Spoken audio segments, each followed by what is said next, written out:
Okay. Okay, good evening, City Council. Welcome to tonight's Committee of the Whole for the October 20th, 2020 City Council meeting. Each of you should have received your minutes from the October 6th, 2020 City Council meeting. Are there any additions or corrections to the Committee of the Whole minutes from October the 20th? Move for approval. Second. All right, there's a motion and a second. All in favor, please say aye. Aye. Aye. Aye. Aye. Aye. Any opposed? The motion carries. Tree Commission, Mayor Pro Tem Whitten. Yes, sir. We have 3 vacancies on the Tree Commission. Terms begin November the 8th, 2020 and end November the 7th, 2023. We have 3 incumbents who have served 2 full terms, and so therefore we have 3 vacancies. For the first spot, that was Robert Gottsman's seat, I would like to nominate Russell Miller. Second. I have a motion and a second for Russell Miller. Is any discussion or comments? Okay, all in favor of Russell Miller, please say aye. Aye. Aye. Aye. Any opposed? Thank you. We'll confirm Russell Miller later in the agenda. Okay, the second vacancy was for incumbent Paul Scrantz. And for that seat, I'd like to nominate Carney Perez.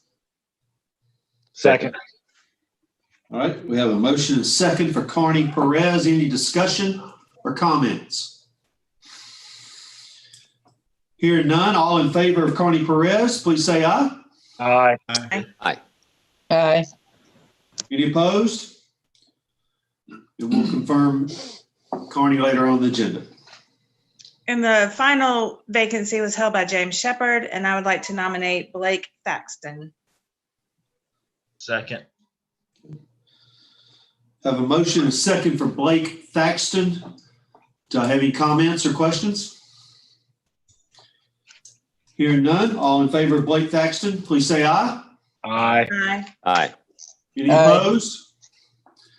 And that carries forth, and we'll confirm all 3 of these later on in the agenda and the consent agenda. I want to say thank you to Robert Gottsman, Paul Scrantz, and James Shepard for serving on the Tree Commission for 2 full terms. Thank them for their service.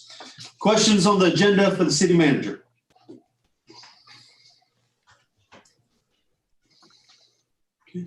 Mayor, I do have a question for the city manager. It's not exactly on the agenda, but it's something I think needs to be, I'd like to know about. Jim, could you tell me if we have traffic plans available for all our polling places coming up in 2 weeks? And if Sure so, we do we have those out? Go ahead, I'm sorry. Public safety has been working on those traffic plans and other plans to make sure that the polling goes as smoothly as we can make it on November 3rd. Thank you. So can we publish those somewhere showing, give this, maybe the sheriff and find out how we can publish those on some of our stuff to let people know how to get in and out of the polling places? Yes, we probably would be best for us to do that through social media and on our e-notifier, and we can do that. Thank you, sir. Any other questions on the agenda? Okay. Do I have a move to adjourn? So moved. Move. Okay. Committee of the Whole is adjourned.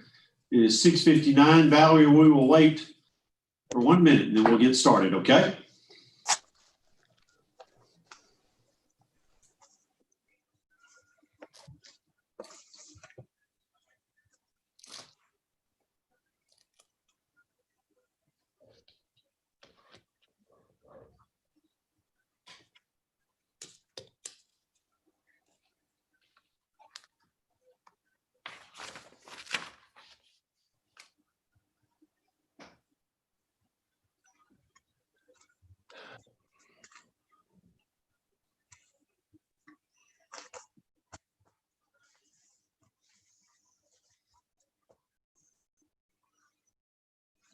Welcome everybody to tonight's Auburn City Council meeting for October the 20th, 2020. we'll go to the roll call now. Valerie? Kay Dawson, Here. Dixon, Here. Griswold, Here. Hovey, Here. Parsons, Here. Smith, Present. Taylor, Here. Witten, Here. Anders. Here. Would you please join me for the Pledge of Allegiance and then a moment of silence? I pledge allegiance to the flag of the United States of America and to the republic for which it stands, one nation, under God, indivisible, with liberty and justice for all.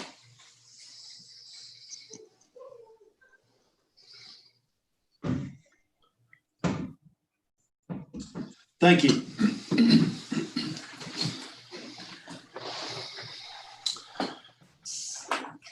Under Mayor's Communications tonight, I have a number of announcements and things I want to go over. But before our next meeting, we'll have the Halloween holiday will come forth. And I just want to remind our community all the opportunities there are for participation for families and children in and around Halloween. On Friday, October 30th, we'll have a citywide trick or treat. That'll go from 6 to 8. And we're doing that on Friday because of the Auburn University football game on Saturday of Halloween. There's a drive-through trick or treat that'll be held at the Auburn Parks and Rec Complex, which is the Frank Brown, Jan Dempsey area. Also on Friday night, October 30th from 6 to 8. And I am looking forward to participating in that with all the children and families. City of Auburn's having a pumpkin competition at the Jan Dempsey Community Arts Center. I encourage you to go to the Parks and Rec site for more information about that and applications. Registration will also be open at the Harvest Market this Saturday, October 24th. But please go to the Parks and Rec website if you're interested in participating in the pumpkin competition. Friday nights at the Arboretum are this Friday, October the 23rd. And there'll be a number of things going on there, including a couple of cartoons, and the Little Shop of Horrors will be shown, as well as the Rocky Horror Picture Show. So if you want to have some fun with your family and enjoy something unique, please go to the Arboretum and participate that. Bring a blanket and chair with you. Downtown Spooky Scavenger Hunt. If you're looking for a mysterious Halloween adventure for the family, join Active Auburn and the Downtown Merchants Association for the Downtown Spooky Scavenger Hunt. This begins on Sunday the 25th, and it goes through October the 31st. There'll be more information on Downtown Auburn's Facebook page, as well as Active Auburn, Alabama Facebook page. And the Not Too Spooky Halloween Magic Show will be at the Auburn Public Library on Tuesday, October 27th at 5 p.m. in the outdoor amphitheater, and we appreciate the library hosting this. And then also want to remind everybody that the Crayer Preserve is hosting the Enchanted Forest this weekend on Friday night and Saturday night. If you'd like more information, please go to the Crayer Preserve and look at that. This past week, I was asked to be a part of a Zoom program that involved the Eagles program on campus, which is a curriculum for college-age young people who are citizens with special needs. I'm so encouraged by what's going on over there at Auburn University. I appreciate their investment in these families and these young people. It was a great and encouraging time to be with them as they encourage many of our potential businesses and employers in Auburn to consider their young people to bring in and work with them. This week I also spent some time with Alabama Rural Ministry in front of the Wesley Foundation on Magnolia Avenue. If you're looking for a place to plug in or to make a contribution, this is a ministry that helps repair homes, primarily in the Black Belt, but they have also been participating in tornado recovery here locally. They're just doing great work, and Lisa Pierce does a great job with that organization, and I would encourage you to look those up. One Auburn and one conversation. We will interview Miss Cynthia Boyd next week. Miss Boyd, as you might remember, was one of the first honorees with the Mayor's Lamplighter Awards last year. She is a retired Auburn City of Auburn educator, and she will join me and be my guest next week for a taping that we'll have out and available in the near future. I want to send condolences to Mayor Tommy Battle from the city of Huntsville. His wife, Eula, lost her battle today with cancer. And Tommy's a great guy I've gotten to know over the last 2 years, and was reelected actually this year in the city of Huntsville. So certainly our thoughts and prayers are with he and his family. I want to say congratulations and all the best to our own Cynthia Williford, who'll be getting married this Saturday here in Auburn. We pray for good weather for Cynthia, but she's been an outstanding employee for the city of Auburn, and I've gotten to spend a lot of time with her videotaping a lot of the messaging we've done. And so all the best to you, Cynthia. Proud of the Auburn High football team for winning the region championship last Friday, the first time since 2013. They have won the region championship. They're currently undefeated and ranked third in the state. And their final regular season game is this Friday in Enterprise, but they will be hosting a first round game because of being the region champion. So congratulations to Coach Weingarten and the players and coaches and all the families that are involved. And then finally, proud again to see the city of Auburn recognized as one of the top 100 communities in the United States of America. That comes because of hard work and effort and dedication from so many different factors in this community, whether it's our schools, our city employees, our business community, Auburn University, and our great, fantastic citizens who give of themselves to make Auburn a special and great place. So this is not something we take for granted, but certainly something we can celebrate that we're one of the top 100 communities in all of the United States. That's all the announcements I have for this evening. Is there anyone else from City Council that would like to make an announcement? Mayor, if I may. Sure. I just wanted to announce, you alluded to it, but there's a harvest market this Saturday, the 24th, from 8 until noon at Town Creek, and it's a great market. They held markets all last year during the month of October, and if that's a glimpse of what is to come for this Saturday, it should be pretty impressive. Also, you mentioned that we were listed as the top 100 places.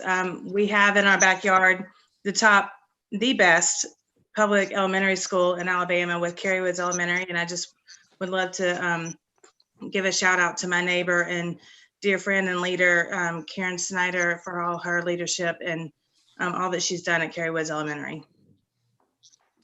Thank you, Ms. Whitten. Anyone else? Yes, Mr. Mayor, if I may. Please, Mr. Parsons. I have some sad news. It's not ward specific. It is Auburn specific. A 2014 Auburn High School graduate, Jesse Allen Marchant Burt, was shot and killed in Birmingham, Alabama on Monday, October 12th. He was the beloved only child of Tim Burt and Jamie Marchant of Auburn, Alabama. Jesse, from all reports, attempted to intervene and defuse an altercation between a couple in the parking lot of his apartment complex. And this was a senseless act of gun violence. At the time of his death, he was a senior in mechanical engineering at UAB, where he had a passion for thermodynamics. And on behalf of the city of Auburn, I extend our deepest sympathies to Tim and Jamie and to the extended family and friends of Jesse. And on a personal note, I've known Jesse since he was in the 4th grade with my son, Christopher. He was a charming, funny, great guy with a big heart. And he was a loyal and steadfast friend to my son, and he will surely be missed. He sure will. Thank you, Bob, for sharing that. And certainly I join you, and I know I can speak for the whole council. We join you in sharing our condolences to his family. Thank you for sharing that. Yes, sir. Anyone else on the council have an announcement they'd like to make this evening? Okay. We're happy tonight to have the return of Auburn University Communications. We have missed our students giving us their report every other week, and certainly it's been a weird and strange time for all of us, but we know it has for the Auburn University students, but we're happy to have you back tonight, Abby, and it's all yours now. Hey everyone, so I am Abby, and thank you guys so much for having me. I'm serving this year as the Director of City Relations for Auburn University SGA, and I'm very excited to be here. So I have a couple of announcements tonight. First, the Provost Office has partnered with Regions Bank to create an academic partnership to help students develop smart fiscal habits. Auburn is the first university to partner with Regions to implement this program, and the SGA is working to promote it with not only the student body, but as well as tools for faculty, staff, and alumni. And SJ has also partnered with the Auburn Chamber of Commerce with a program called AU10. Participating businesses will now offer a 10% discount to students who show their student ID at the time of sale. We're excited to launch this program that benefits both students and local businesses. We also held our annual Heyday last week and managed to have a great Heyday, even from 6 feet away. Multiple downtown businesses helped with Heyday this year, and with their help, we were able to reach 11,353 people in the Auburn community. And although our efforts to unite the Auburn family this year looked a little bit different, we are so thankful to have had the opportunity to continue our Heyday tradition this year. And finally, Auburn University has waived the in-state application fee as well as standardized test score requirements for the 2020-2021 applicants due to the extenuating circumstances from the COVID-19 pandemic. So that's all I have. Thank you guys so much for having me back, and I look forward to speaking with y'all in 2 weeks. Good. Thank you, Abby. We're glad to have you back. All right, at this time is an opportunity for citizens' communications on items on the agenda. I would remind anybody that would like to speak that there are a number of items, particularly the ordinances, under ordinances and resolutions that have public hearings attached to those. But if you have anything you'd like to speak to tonight that does not have a public hearing attached to this, which is everything in the consent agenda, and then the final item on our agenda tonight, there's not a public hearing. At this point in time, if you'd like to speak, just please raise your hand and we will call on you. Yeah, Bob Dumas was first. Okay. Mr. Bob Dumas, you were first. Yes, sir. Thank you, Mayor Anders and council, and good evening.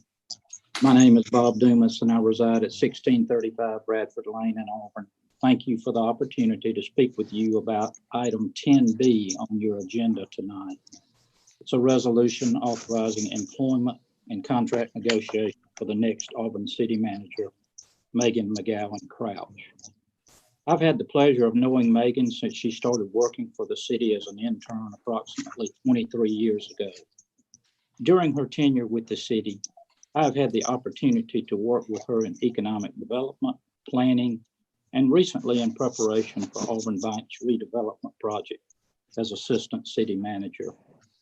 Megan has always been prepared, professional, knowledgeable, courteous, and always willing to listen during any discussions and meetings. Her leadership and management skills, along with her institutional knowledge of the city of Auburn's past and present, provide her the skill set to lead and manage a highly qualified staff at the city. These qualities will also be invaluable to the mayor and council as she provides information and solutions to various challenges that the city will encounter over the next decade. Megan McGowan Crouch is uniquely qualified to fill the Auburn City Manager's position. I am confident that she will provide the leadership and management that will enable Auburn to continue to grow and prosper into the future. She is the right person for this position, and I recommend her without reservation. I am confident that she will be a successful city manager representing all citizens, businesses, industry, and nonprofits. I also know how much she values education and the importance of the relationship that our city enjoys with our school board and superintendent and Auburn University. I hope you will vote tonight to promote Megan to the position of city manager. I thank you for your time and commitment to making our loveliest village even better. Thank you. Thank you, Mr. Dumas. Appreciate you taking time to speak to us tonight. Remind everyone who would like to speak, just as Mr. Dumas did, please give your name and address for the record. And this is a 5-minute time limit on your comments. Laura Cooper. All right, next speaker will be Ms. Laura Cooper.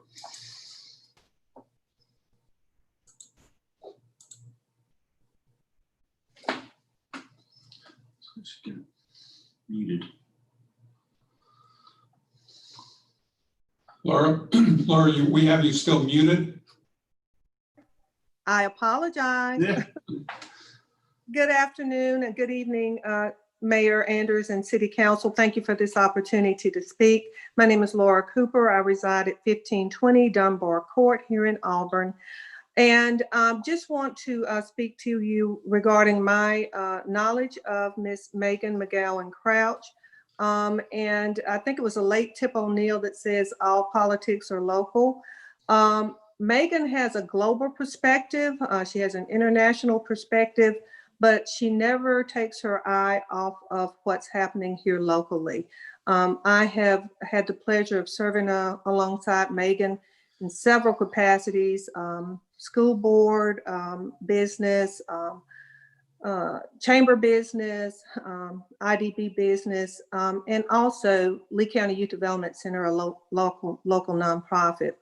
And what I've always found remarkable about Megan is that she's always prepared and she always digs deep beneath the surface to find out what the needs of the community are. And so our community is blessed to be prosperous, but we also understand that prosperity has to raise the ships that are lowest. And so I want to say to you all that Megan cares about those that are least lost and loneliest among us. And I believe that her efforts, along with the city and economic development, have caused our agencies such as the Food Bank, Lee County Youth Development Center, to be able to meet the challenges and needs of our community, especially during this pandemic.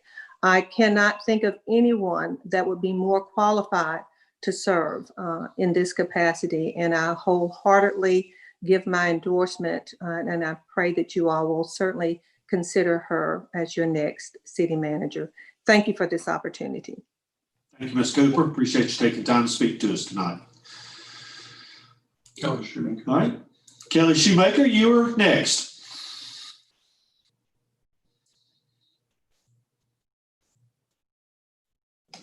All right, I've unmuted now. Good evening, Mayor Anders and City Council. I have a few comments to make in regards to the proposed employment of Megan McGowan Crouch as well, which I believe is item 10B on your agenda tonight. As was mentioned earlier, I am Kelly Shoemaker. I live at 2224 East Lake Boulevard in Auburn, and I am the Vice President for Business, Finance, and CFO for Auburn University. In my capacity as such, I've had the opportunity to interact with Megan on numerous occasions and projects.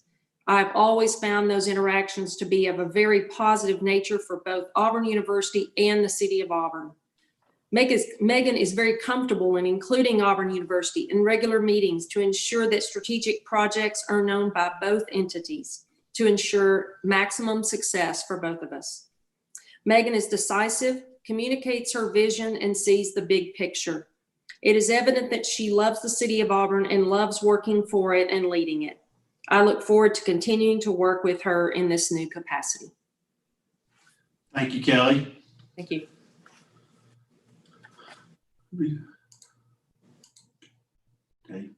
Dave Debates. Dave Debates, you're next.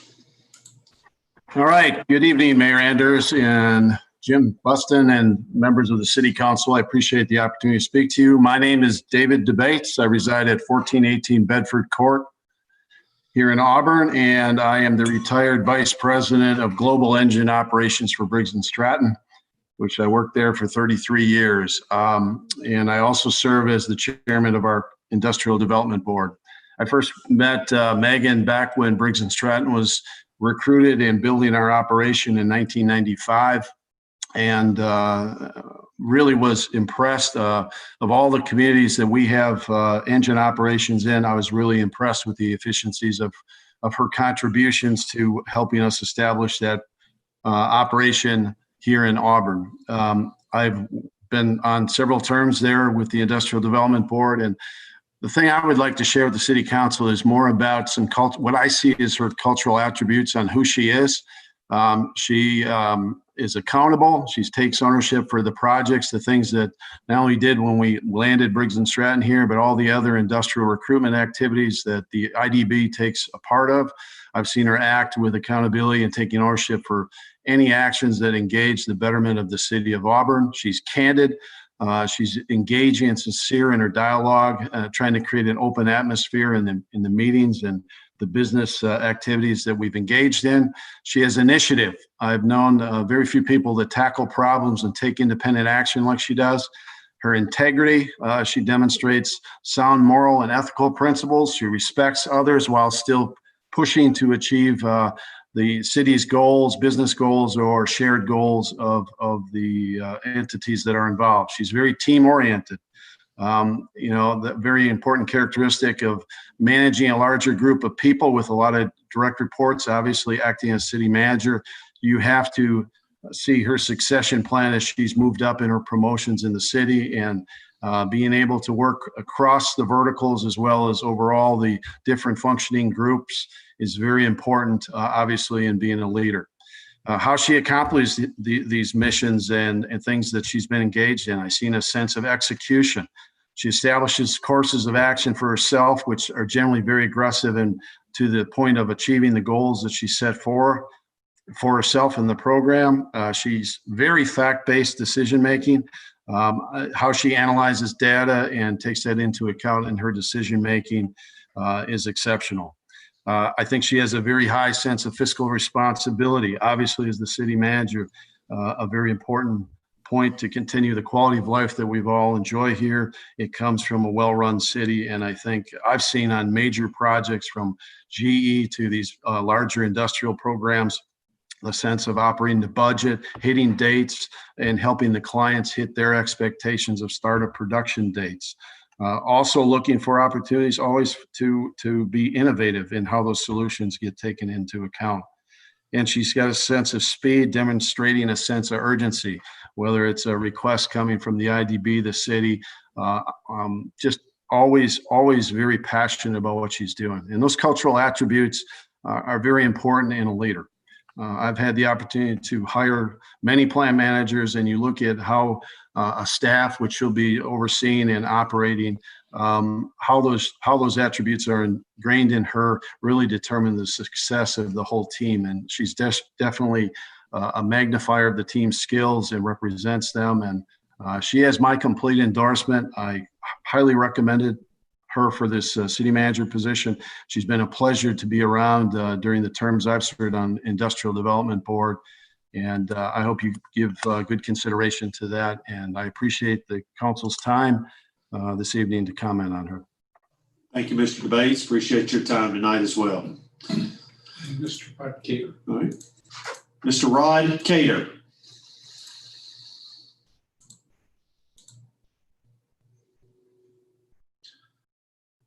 Mr. Cater, you're still on mute. Great. Can you hear me now? We got you. Great. Thank you. Good evening, Mayor Anders and council members. My name is Rod Cater. My address is 1671 Glendale Circle. As the 2020 board chair for the Auburn Chamber of Commerce, it is my pleasure to speak to you in support of Megan McGowan Crouch for the upcoming city manager appointment. Megan has served as an ex officio member of the Chamber Board since 2003. During that time, Megan has been a force for good for Auburn business. Where there are many facets to being an effective city manager, it's critical that the Auburn city manager has a thorough understanding of operating in a business environment. Megan has proven that she has the expertise, experience, and track record of fostering a healthy and successful business community through three key areas. The first area is recruitment and retention. Megan has helped many of our existing business and industry locate to or expand in the Auburn area, and as a result, already has established relationships with them. She understands that every business and industry has a choice of where they choose to conduct business, and that a strong workforce and exceptional quality of life are critical factors in making that choice, both of which start with the great public school system, which in turn depends on Auburn business for a significant portion of their budget. The second area is development and infrastructure. Megan understands the importance of zoning and planning, and that it allows for a proper fit for both the community and business. She understands how critical infrastructure is to support growth, and that collaborating with all service providers produces the best solutions to new and expanding business. The third area is relationships with key resources. Megan has excellent working relationships with key organizations at the federal, state, regional, and local levels. It's vital that Auburn has someone at its helm that can quickly gain an audience with decision makers in those organizations and can effectively represent the interests of the business community. In her dealings with others, Megan is practical, fair, and open-minded about what is best for Auburn in the long term. She is not a win-at-all-cost manager and is very strategic in making sure that Auburn is poised for future success. In closing, the Chamber's mission is to provide resources and leadership to create a thriving business community. Megan has championed that mission during her tenure with the Auburn Chamber and throughout her career with the city. And it is our opinion that Megan McGowan Crouch would make a fantastic city manager and would be a tremendous asset to the business community. Thank you for allowing me to speak tonight. Thank you, Mr. Cater. Who would be next?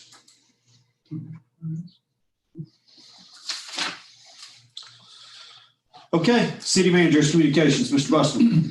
Under City Manager's Communication this evening, there is one board announcement. The Parks and Recreation Advisory Board has 2 vacancies. The terms will begin December 1st, 2020 and expire November 30th, 2024. These appointments will be made at the November 17th, 2020 City Council meeting. Next item of business is the consent agenda. Does any council member wish to remove an item from the consent agenda and deal with that item separately? Yes, I'd like to pull an item, please. Sure. Number 8D4. Good. Got it. Anyone else? Yes, I'd like to pull item 8, Charlie, 8C, just for a point of clarification, please. Good. 8C. All right. Anyone else? Okay, we'll move ahead, Mr. Buston. I guess we'll start with 8C. Item 8C under the consent agenda is a development agreement with EFACO III, which is the Donahue Ridge Phase 7. Okay. Do I have a motion?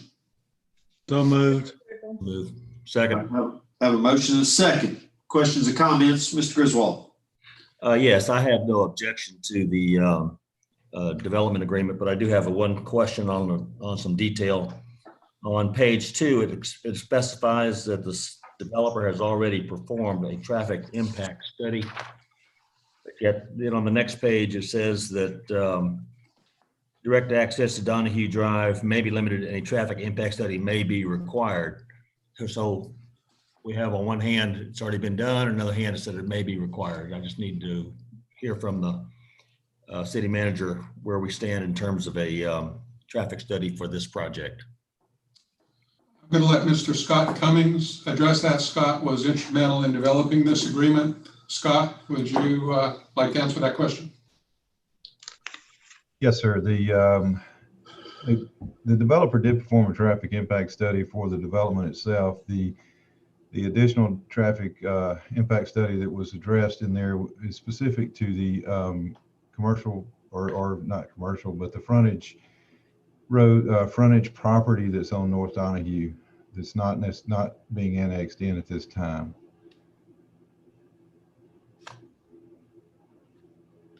Okay, so an additional study would be required that, or may be required when the property that's on North Donahue itself comes up for annexation. Is that correct? Yes, sir, and that's typical because we don't know what that use is, and at this point we can't make a determination of whether or not there'll be additional improvements needed. Okay, thank you. Again, emphasize I have no objection with the development. I just want some clarification on that. Thank you very much. Yeah. Okay. All right, any other questions or comments from the council? I have a question. Sure. So that property at the front, do we know about how many acres that is, like at the entrance, I guess, the north and south of that entrance? And what was the reasoning for not wanting to bring that into the city? Scott, do you want to go ahead and address that? We don't know at this time. Developer has held that property back for future planning. We've not had any detailed discussions about that, just focusing on the residential that they have been bringing in. I don't recall the acreage. That's some information that we could, look up, but that has not been into consideration at this point. Thank you. Any other questions from the council? Okay. Seeing or hearing none, we do have a motion second. All in favor, please say aye. Aye. Any opposed? That motion carries. Item 8D4 is the council authorizing opioid litigation, where we would join other communities in a lawsuit, ongoing lawsuit about the opioid epidemic in the country. Okay. Do I have a motion? All right. Have a motion. Do I have a second? Second. Okay. Have a motion second. Questions, comments? Ms. Parsons, we'll go to you first. Thank you, Mr. Mayor. Jim, I pulled this because I'd like you to give the public an overview of how we got here and some details about what it is that we're proposing on this contract. So this was brought to us by our legal counsel. There are a lot of companies or pharmaceutical companies that were perceived to have been in malpractice for their advertising of different medicines that are opioids, and in some cases even claiming that they weren't addictive when they knew they were addictive. And so there is litigation going on. Many states have brought litigation against those companies to try to recoup some of the costs when you have people that are addicted to opioids. They tend to try to get them any way they can, and a lot of times that's illegally, and they may try through being some type of theft, some type of home invasion where they're trying to look for the opioid themselves or money to buy it. And so there's a cost associated with the law enforcement costs because of this epidemic. And as I said, it was brought to us by our legal counsel, who we are not starting the litigation. This litigation has started. It's almost every state has some litigation going on about this. All we are doing is joining so that when there is a settlement, that we are at the table and we can recoup some of our expenses from what we've seen from this opioid epidemic in the country. So this is a way to get on board to recoup some of our expenses. Thank you. Could you also describe the terms to the public of this contract? There is nothing, we pay nothing. We have no obligation. We are simply getting on board to lend our name to the litigation so that when and if there is a settlement, we will be at the table to receive some compensation. But Jim, it does state though that if there is recovery, that we're obligated to share 25% of that cost, which would come from that recovery amount, correct? Right. But that's nothing out of our coffers. That would just be, if we weren't at the table, we get nothing. Being at the table, we get 75% of whatever it is that we get. I have two follow-up questions. Sure. Firstly, have we ever, to your knowledge, or the public safety director, have you ever budgeted specifically for the costs incurred through the abuse of opioids in this community? We have not. Have you ever had to just adjust a budget to compensate for the extra cost incurred to this community through opioid abuse? No, we have no. Thank you. Jim, if I may. Go ahead, Tommy. Yeah, go ahead, Chief. First of all, let me say that I am not for suing a pharmaceutical company for something a drug addict has done, but that's not what we're doing. We're just simply joining in case there is some money sent back to those towns, cities, and states that we would be able to get our share. And I think it goes without saying that you are certainly going to have some, you're going to have to spend money due to opioid addictions. We spend money, extra money with our police officers that not necessarily will show up, but we spend money with them fighting this addiction, people that commit crimes such as robberies and things of that nature to get more of these type drugs. We respond to calls where families are neglected because of these type drugs. And it's a hidden cost in your community. So I certainly think we're entitled to it, but I will say that I don't believe that you should blame a pharmaceutical company for it. But unfortunately, that's what's happening. And I think it would only be fair to the citizens of Auburn if we got in line to get our share of the money back in case they do settle with these other states. Thank you, Chief. Anyone else? I remember during Mr. Davidson's presentation to this, I believe he stated that we were already involved in the statewide lawsuit without us entering into a contract with Levin, Pampantonio, and Thomas and Mitchell and Rafferty and Proctor. Is that correct? Not in the same way. It would be, I'm sure that if the state, because the state itself, the state attorney general has filed suit. So should the state get some money, then obviously all the cities within the state would probably share that, but not in the same way as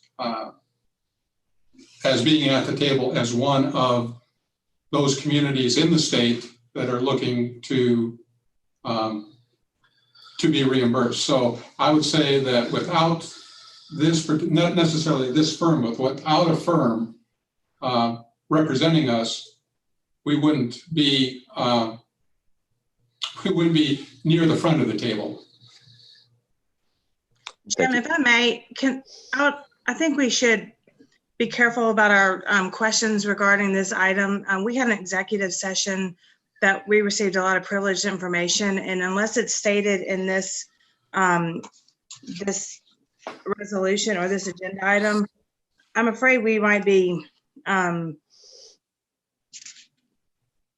discussing some confidential information that would be pursuant to this legal case that unless it's, if the questions are regarding what's actually stated in this engagement, I think that's fair to discuss, but without our lead counsel here to discuss it, I think we need to tread carefully about how we discuss what was happening in an executive session.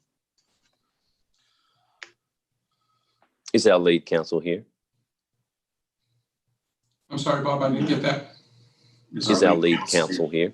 No. They are not on, no.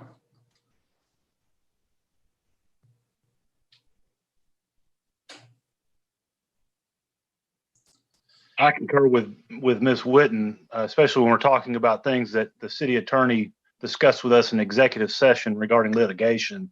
I think we should be very cautious from a legal perspective as to what's discussed based on privilege, attorney-client privilege over this type of litigation. Point taken, Mr. Smith, Ms. Witten. I would guess that if the state of Alabama is conducting a lawsuit, that is probably public information. Mr. Buston, is that fair to say? The fact that they are, the fact that they terms are, of it would not be. Yes, the fact that they are doing that is more than likely public information, but point taken. Any other questions or comments from anyone on the council regarding this? Okay. All right. We have a motion and a second. All in favor, please say aye. Aye. Aye. Any opposed? Nay. Nay. Okay. All right. I'm gonna do a roll call vote. Valerie?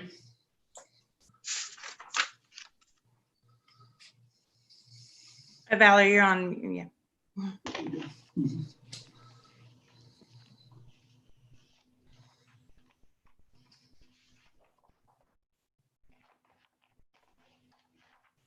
Okay, Dawson,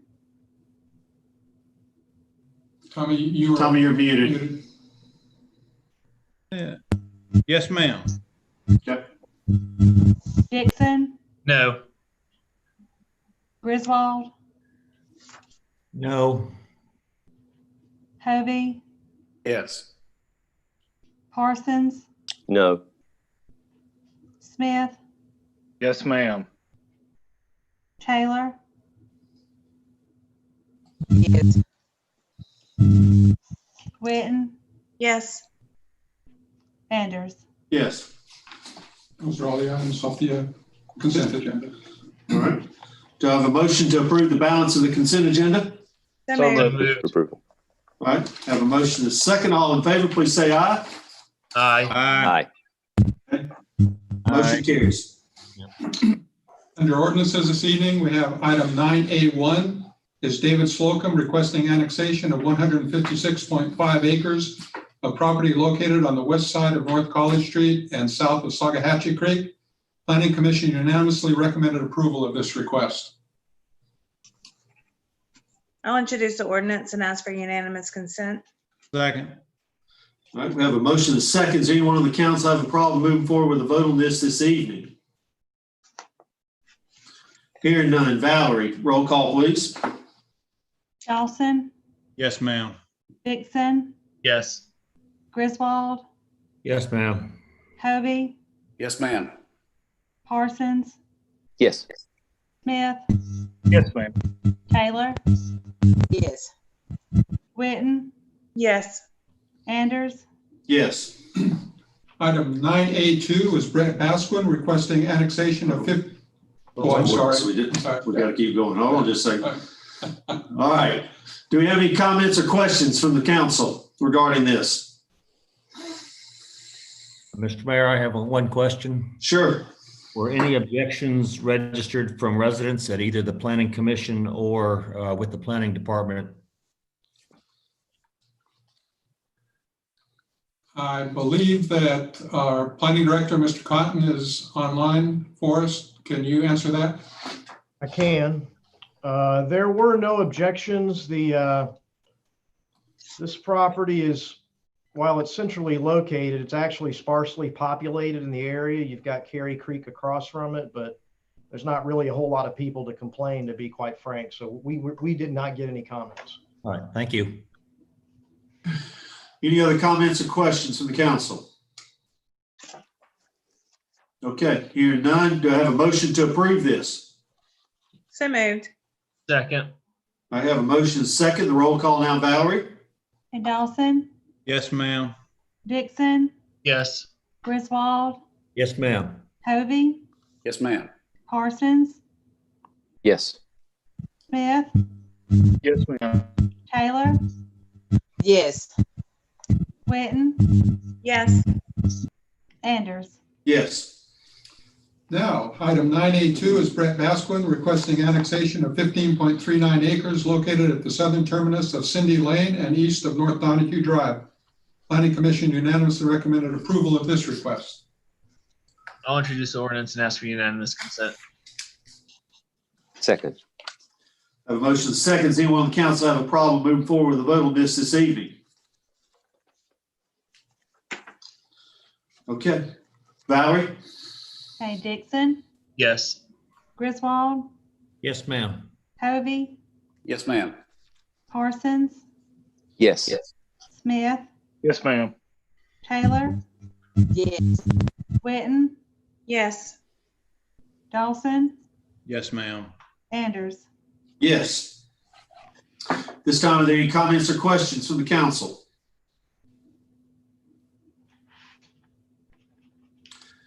Hearing none, is there a motion to approve? So moved. Second. Second. I have a motion and a second. Valerie, roll call. Dixon, Yes. Griswold, Yes, ma'am. Hovey, Yes, ma'am. Parsons, Yes. Smith, Yes, ma'am. Taylor, Yes. Witten, Yes. Dawson, Yes, ma'am. Anders. Yes.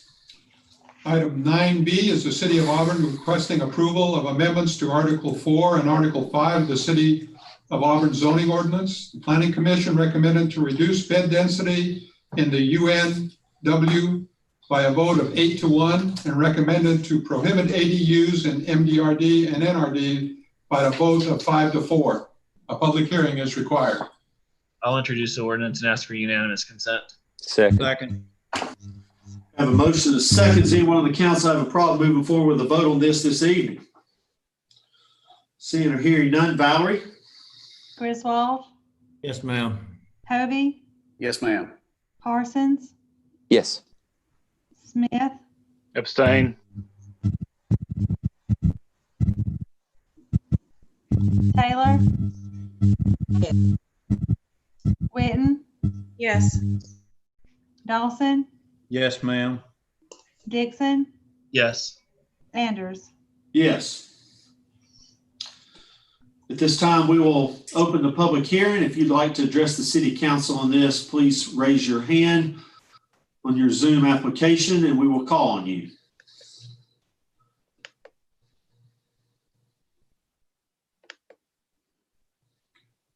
Let's see.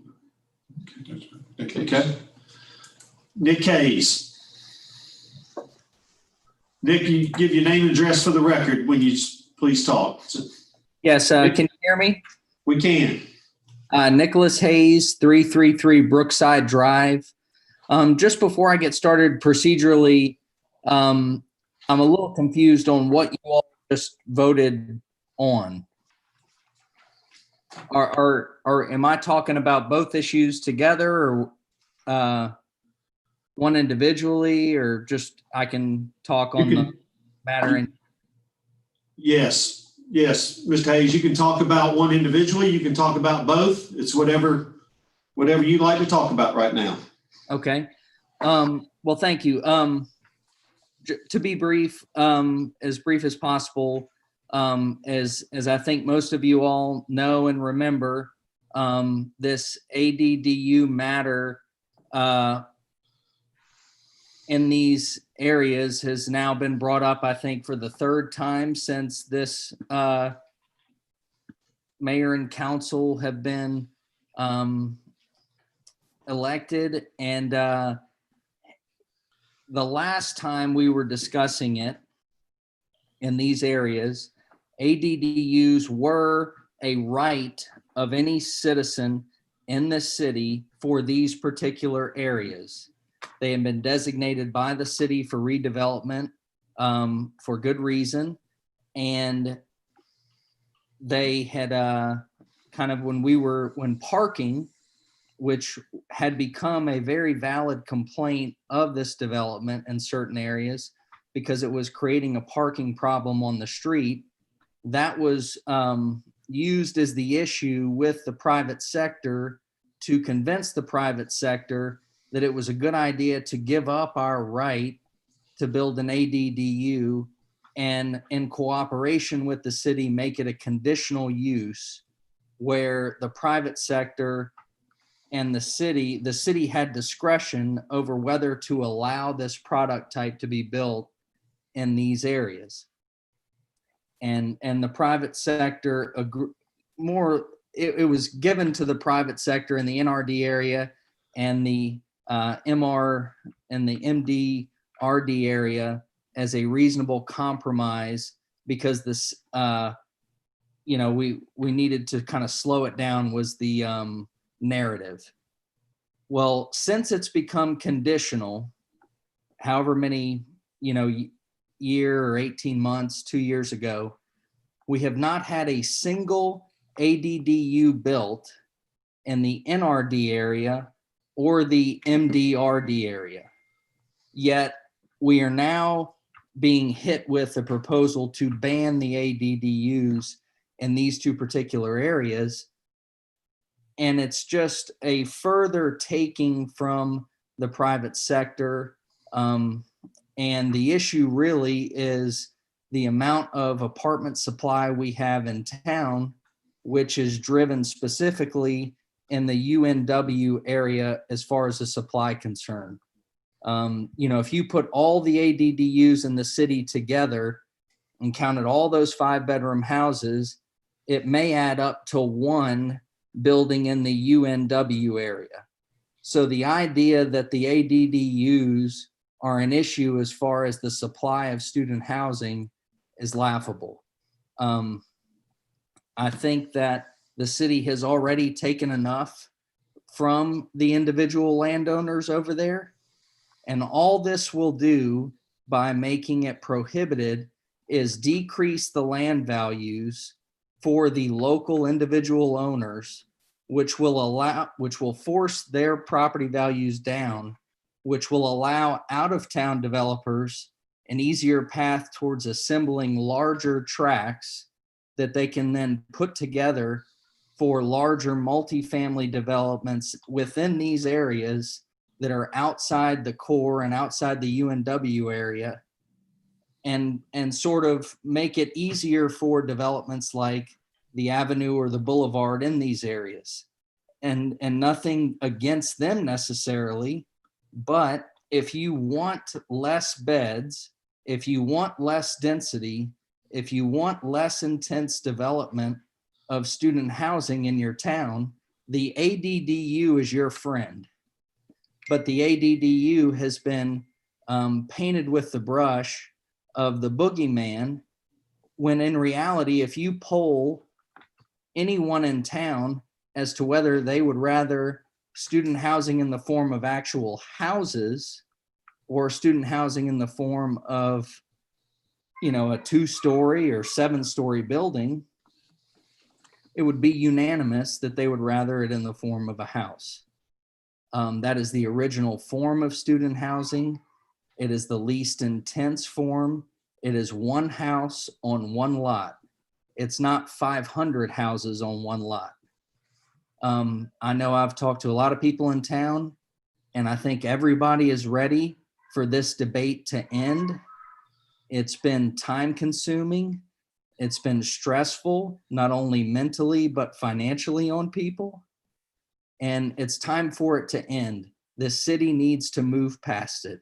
Thank you. Thank you.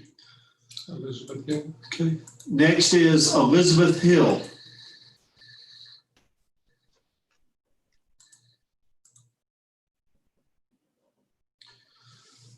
Ms. Hill, you're still on mute. There you Sorry, go. it took me a second to get unmuted. I'm Elizabeth Hill. I live at 274 Bragg Avenue.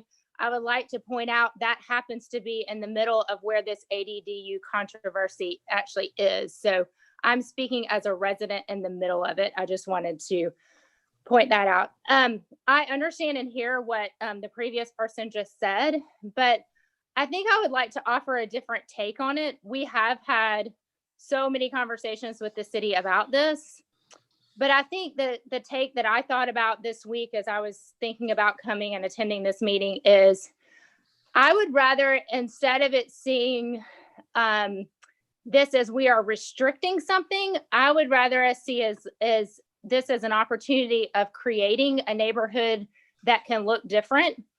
For me, I think what the ADDUs, I'm not against them in particular or against student housing.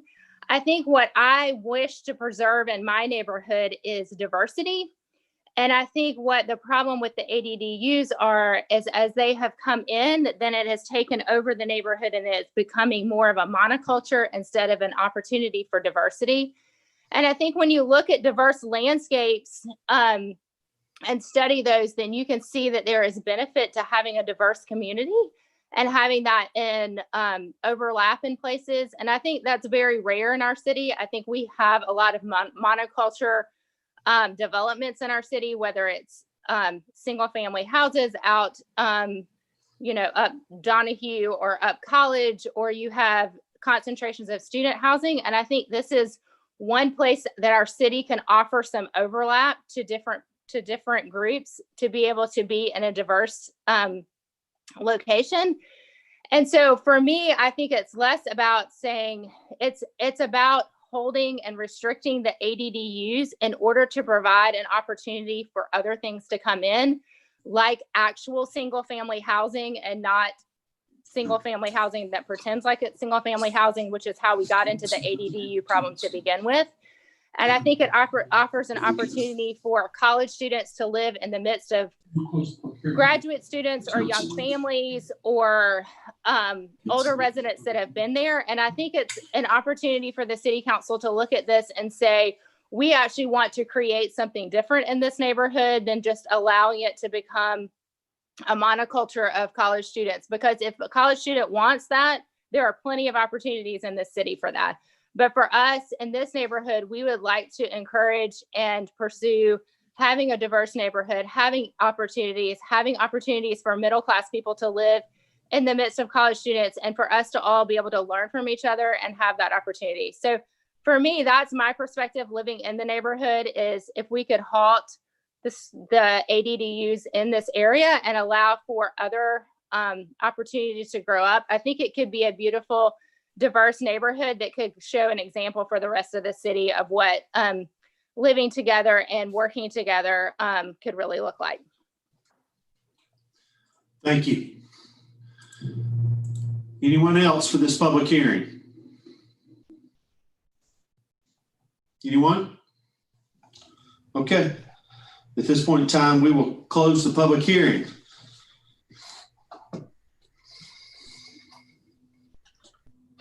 Council, do I have a motion?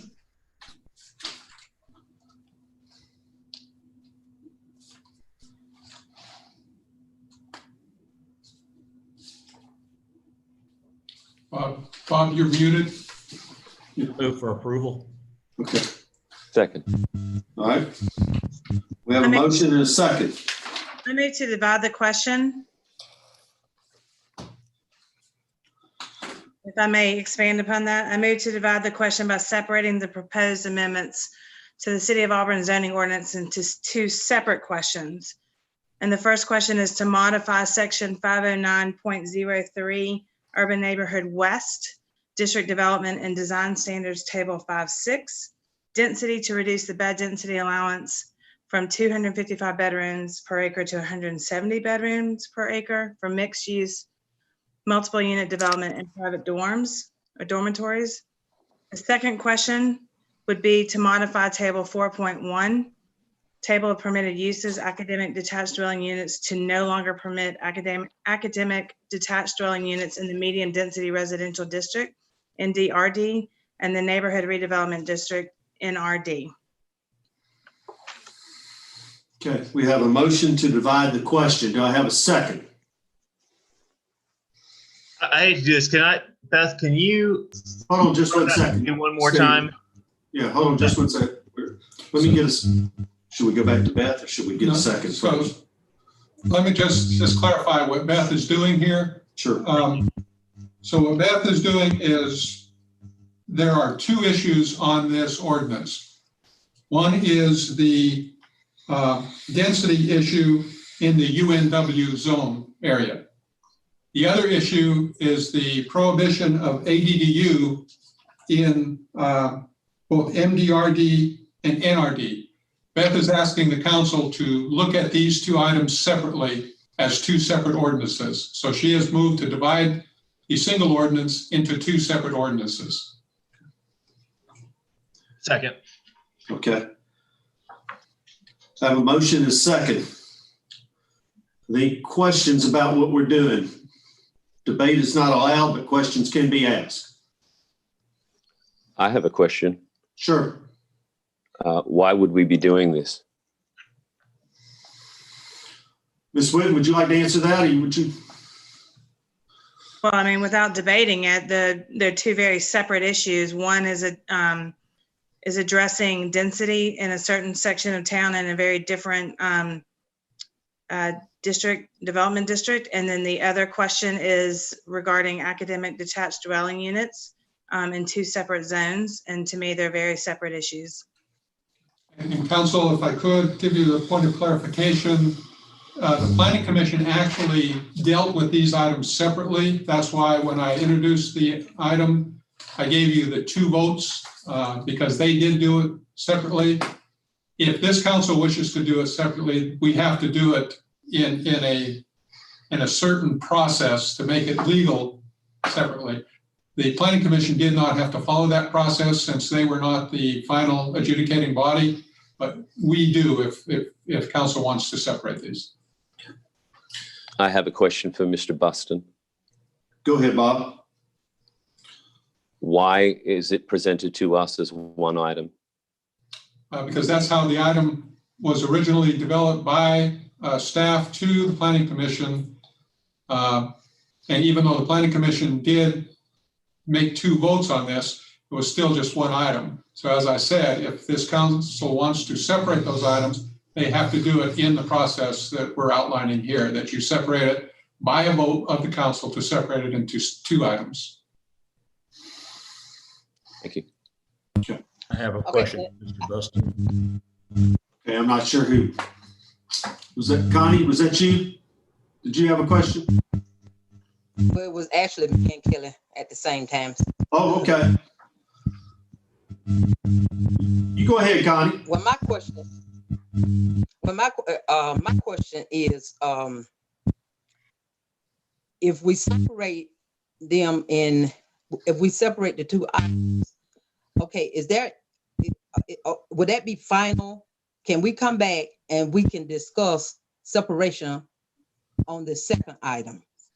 Yeah, so once you separate the items, you then deal with each of those items separately as if they were their own ordinance. So you would come back, have to introduce them, or someone has to introduce the ordinance, go through the same roll call vote, everything as if it was separate. That was my question. Okay. Thank you, Connie. Anyone else? Okay. We do have a motion and a second on dividing the question. All right. So we're going to have a roll call vote on whether you approve dividing the question. So it'd be a yes for approving this. It would be a no for not approving this. Just as leaving it as a Yeah, single. so no, we would go back and vote on the original ordinance as it was presented tonight. Okay? Question, do we not have a discussion on this motion? A move to Divide. divide the question has no debate. All right, thank you. Let me just ask, what does a yes vote mean? It means you want to have 2 ordinances instead of 1. Okay, thank you. Yep. Okay, everybody ready? All right, Valerie? Dawson, Yes, ma'am. Dixon, Yes. Griswold, No. Hovey, Yes, ma'am. Parsons, No. Smith, Yes, ma'am. Taylor, Yes. Witten, Yes. Anders, Yes. Okay, so that is 7-2. So the amendments the ordinance is divided at this time. Okay? All right, so now we will move on to Mr. Buston, we will move on to the first ordinance. Okay, and so we will handle this just like it's an original ordinance. We'll ask unanimous consent and move forward on that, right? Or do we skip that big part?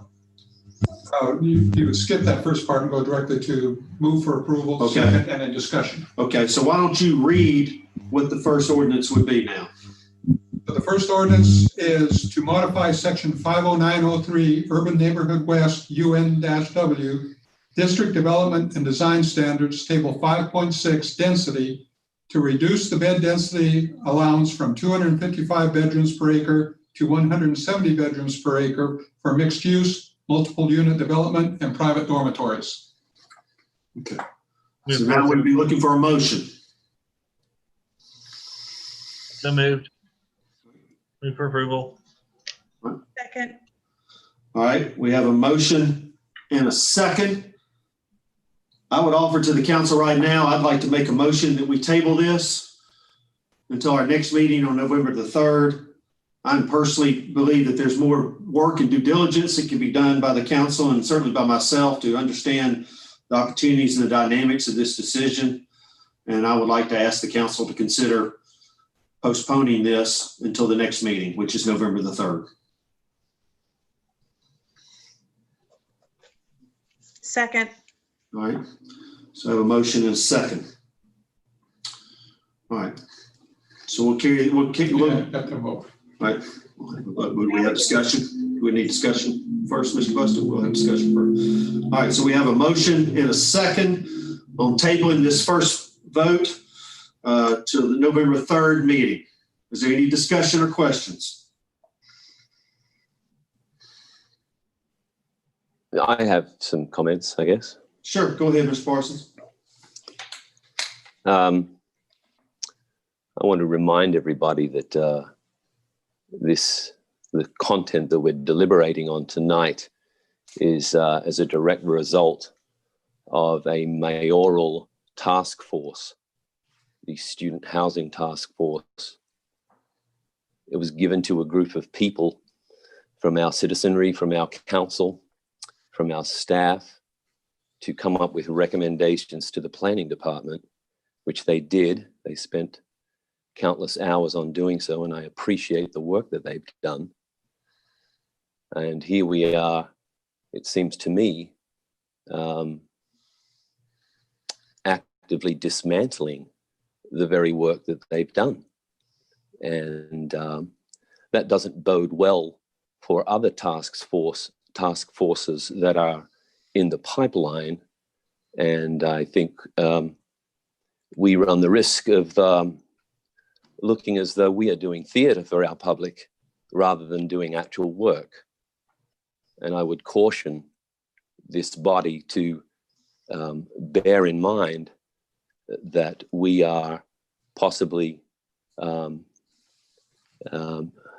muddying the waters of a very serious task force that the mayor himself initiated.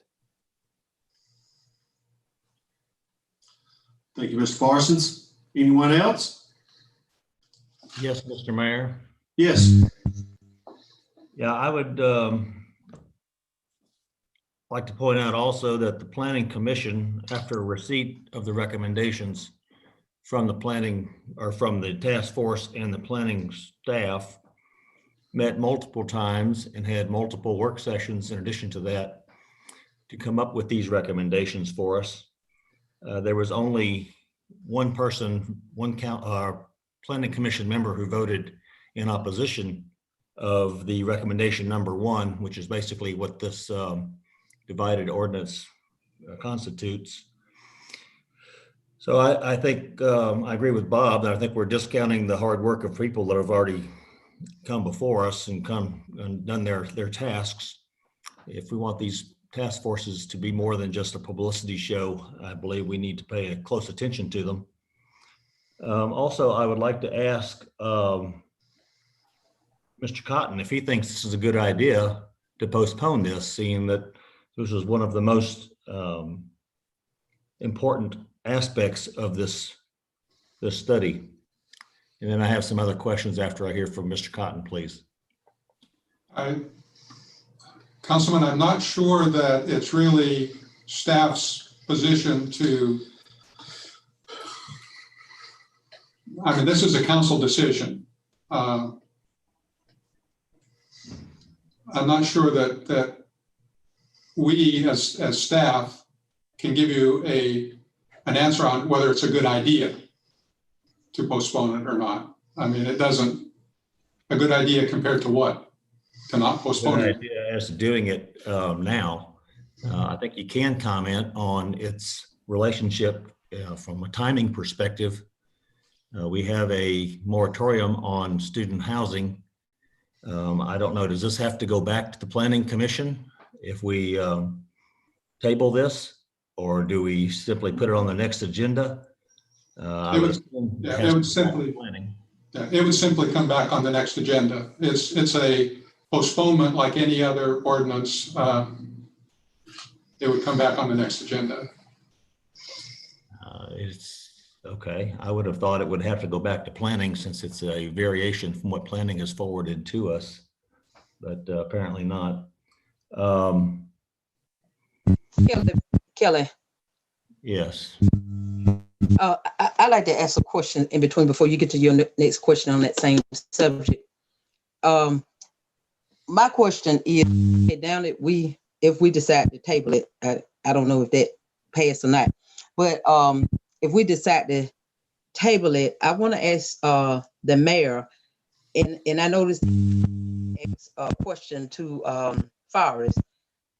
Are we gonna have a work, be able to ask questions and between now and the next session, so that we can be clear on, what would be the purpose? And I know I voted yes. I was one of the one that voted yes, but I just want to the mayor to tabling it and what's going to happen in between now and November 3rd, our next meeting.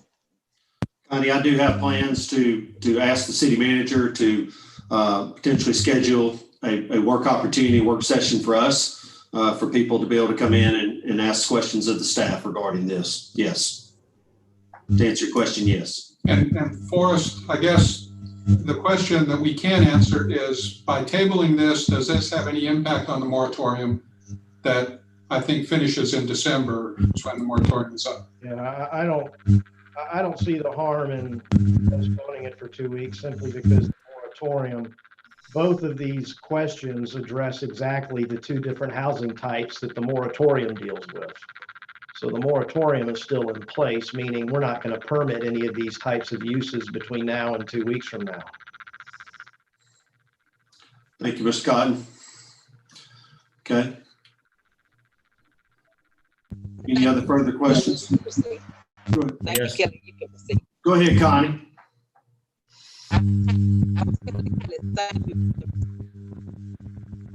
Connie, we're not hearing you. So we'll come back to you, Connie, okay? Right now, we're not able to pick you up. Anyone else? Yes, Mr. Mayor. Sure. You said that there were some vagaries or whatnot that you'd like to get more information on. Can you elaborate on those, please? Mr. Griswold, I'd just like to have some time to look at this number and look at 170 and really understand and study, is this the right number for us and right number for our community? Okay, I thought that's what the planning commission was supposed to do, to make their recommendations. They sure are, but we're the final arbiter of those recommendations, and the final decision rests with us. And I respect the planning commission and I respect the task force and are grateful for all the work that has been done by our staff, our planning commission, our planning staff, and the citizens who participated in this.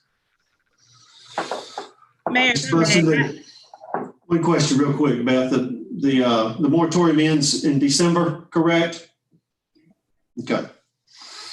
Yes, Ms. Whitten.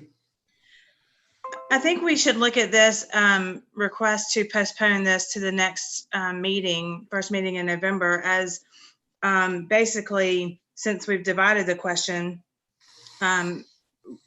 making it the second reading of this particular aspect of this ordinance as it now stands as a single item. So it would be really no different than if at the beginning of this, someone denied unanimous consent and we were to be having this conversation at the next meeting. So it's almost like it would be a second reading for the council. Okay. All right. Any other questions or comments? So, Mr. Buston, I want to make sure I'm following correctly. We have a motion and a second. To postpone. So To postpone, we have to okay. vote on that. So right now we have a motion and a second to postpone, okay? So vote yeah. If you say yes, you're agreeing to postpone this until the November 3rd meeting. If you say no, then you're not agreeing to postpone and we'll move ahead to the original motion, okay? Ms. Valerie. Griswold, No. Hovey, Yes, ma'am. Parsons, You're muted, Bob. Sorry. No. Smith, Abstain. Taylor, Yes. Witten, Yes. Dawson, Yes, ma'am. Dixon, Yes. Anders. Yes. Okay, so now we'll move to the second. Okay. Would you please read that for us then, Mr. Buston? So the second question for your consideration is to modify Table 4.1, Table of Permitted Uses, Academic Detached Dwelling Units to no longer permit academic detached dwelling units in the Medium Density Residential District, MDRD, and the Neighborhood Redevelopment District, NRD. Move for approval. Second. All right, I have a motion and a second on that. Any further discussion? Mayor, if I may, Sure, Mr. Dawson. I'd like to make a motion to modify this ordinance to where it is allowed in the MDRD, but not allowed in the NRD. And I guess I move to amend the question by striking the medium density residential district from consideration. Therefore, the motion under consideration would read modified table 4.1, table of permitted uses, academic detached dwelling units to no longer permit academic detached dwelling units in neighborhood redevelopment district. Okay. So we have a motion on the table to amend the second question. Second. All right, and now I have a second. I'm sure that there are comments or questions or clarification from the council. Do we have a motion to amend? And basically it would allow the ADDUs in the medium density residential district, but it would make them prohibited in the neighborhood redevelopment district. They would be conditional as they are now. Yeah, they would be conditional in the MDRD, conditional, that's a key word, I apologize, but they would be prohibited in the neighborhood redevelopment district. Okay? Any questions or comments? I have a question.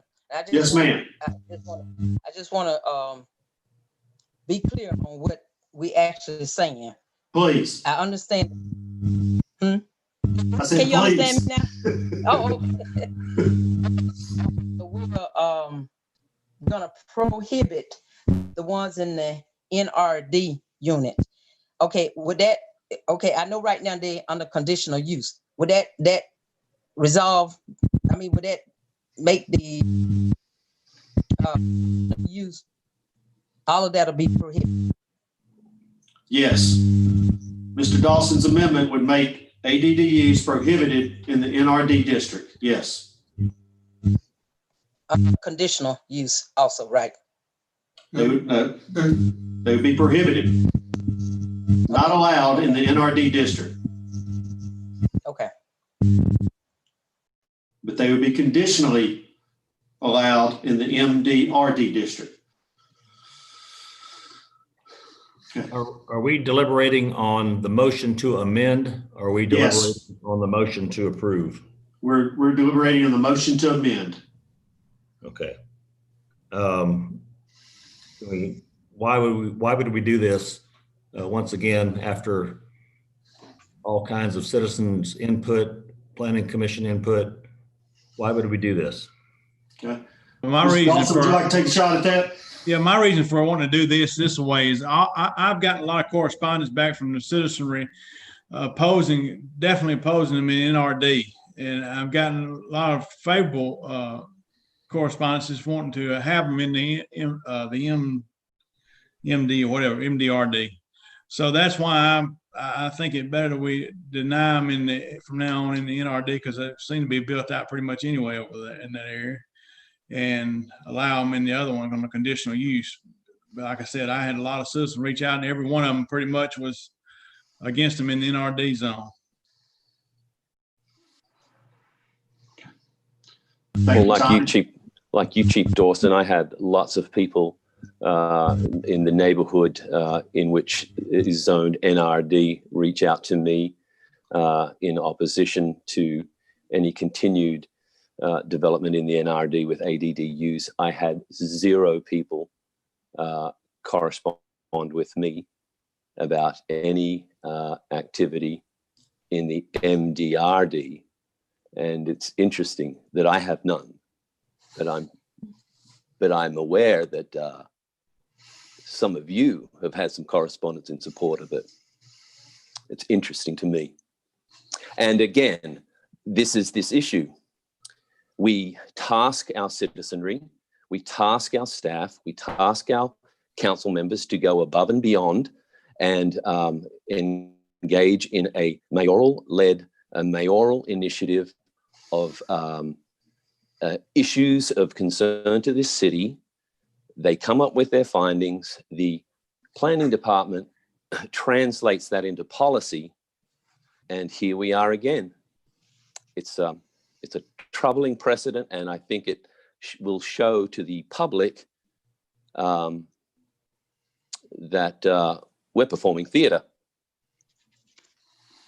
I'd like to address that. I mean, you said that twice, Councilperson. I'd also like to, as soon as you're done as well, Beth. Yeah, this is not theater. This is process, and this is the tools that we are allowed to use within Robert's Rules of Order. It's also the process of going through a lengthy task force. It wasn't 18 months ago that this body even took up the ADDU regulations in April of 2019. So to turn around and make a swift change in 2 zones that we had already decided were conditional use, to me, I think is almost being a disservice to our community. They don't even know what the rules are. We keep moving the goalposts on a regular basis with our zoning regulations. And this is just one of those cases. I think in the first instance, with regard to density, we are trying to be even better stewards by saying, hey, let's look at 170. Is that number restrictive enough? Should we go further than that? Should we stay at 170? There hasn't been a very clear explanation as to how the 170 number came about. It just was a third of what the density is now. But with regard to ADDUs, we have 2 zones that are on completely opposite sides of this community, have completely different cultures and neighborhood vibes. And so to punish or to try to correct or to amend or change those areas, that vote was very close on the Planning Commission, and there was a lot of confusion at that meeting as to what was going down. So for us to have this conversation now is part of the process, and it is part of our duty and responsibility. And to call it theater is a disservice to our process and to our job. Mr. Smith, I believe you had something. Yeah, a couple of points to follow up with Ms. Witten. Since the MDRD zoning is in my actual ward, and I've spoken with the property owners in that ward, they're favorable of having the most freedoms they can for redevelopment. I certainly appreciate the statements that we've gotten, the feedback from homeowners in the NRD, and certainly are sympathetic to their desires to have control over their neighboring properties and whatnot. To speak on the point of theater or the actions that we're taking, theater suggests that we're not being honest or truthful or candid or using candor with our co-counsel and also the public at large. I just take a position of never impugning mischaracterizations of my colleagues on council. I tend to want to speak to things that I know. And so that's a dangerous precedent to act as if this council is not acting for the best interest or taking into consideration or deliberating. That's cheapening it. I take offense to my colleague impugning my character. That's a big issue with me. And will say to those listening, to my colleagues and to those listening that I represent into the city, I take all of my actions very serious. I'm honored to be on city council, and to suggest otherwise it's just downright dirty. It's nasty. I don't like that. But as to the rezoning of the MDRD, speaking with several property owners, as I have, they're certainly in favor of having as many tools and resources as they can to maximize their value of profit there, and potentially redevelop some of the older properties that are located there that have been traditionally rental properties. So I'm certainly in favor of looking at the MDRD to allowing ADDUs. Well, and I'll chime in here now to follow up a little bit. As a member of this task force, Bob, there was a lot of conversation about different housing types, lots of surveys in particular to the students, or utilizing student responses that spoke very highly of cottage type living, which is our version of, or a different nomenclature for ADDUs, and I have to say I fall in the line of feeling, that the terminology or the name ADDU has really been sort of villainized when it's an appropriate housing type in so many areas of our city. I personally view this as, our modern day duplex. If we were in the 70s or 80s, we'd be talking about building duplexes in these places. And that's just Jay's opinion of what we're looking at here. And they were highly favored by the students in our task force, and gave other options, and the ability for a little bit of this diversity in these transitional neighborhoods that was mentioned earlier. We're not talking about I think they're perfectly suited for this MDRD, where, as opposed to a monolithic townhouse, row house type structure. So there are totally different applications that I think are appropriate for splitting this up, just as a side note. But ADDUs were not always negatively implicated in our task force, and they should be used specifically in certain areas. And I think this is a great opportunity for that. I think that again, Beth mentioned, 18 months ago, these were conditional. So it's not that we're, by approving it as it's written, we are being wishy-washy. This is still giving them tools that we gave them 18 months ago in what Jay considers an appropriate application in the MDRD. Thank you, Jay. Mayor, if I may respond. Tommy beat you just by a little bit, Bob. We'll come back to you, okay? Go ahead, Tommy. I just want to say I concur with Jay. I was also on the task force, housing task force, but as far as being any theater involved, I think anybody that knows me knows I don't operate that way. I say what's on my mind, probably sometimes to a fault, say what's on my mind. But the only reason I brought this up about the NRD is I got so many correspondences from people that live in the area, and if I lived over there, I don't think I'd actually want it this way, but I don't live over there. They do. So I'm doing what I feel like they want, and trying to be responsive to the citizenry. And I don't play theater. I say what's on my mind, do what's on my mind. And I don't think Bob meant it like it sounded, knowing Bob really, but I just want to clarify that. Thank you, Tommy. Mr. Parsons, we'll come back to you. Thank you, Chief. Thank you, Jay. I want to speak broadly again, and I apologize if I've offended somebody with my claims of theater. You do know that it's in my background.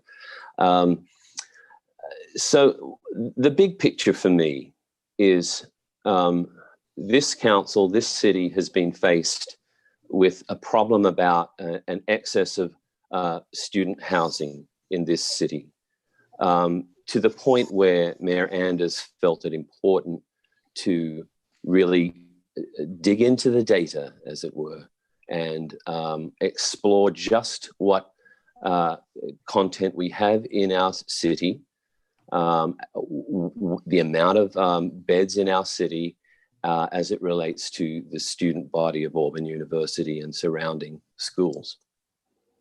I think I don't have those numbers directly with me, but I think the task force's findings were that we have an excess of student housing. And in response to that information, I think it's fair to say that the city then looked at ways and means to slow the growth of this product in our housing market. And what we have been given are a couple of answers to that problem. One is reducing the density of the downtown large student housing complexes, and the other is limiting where ADDUs can be built.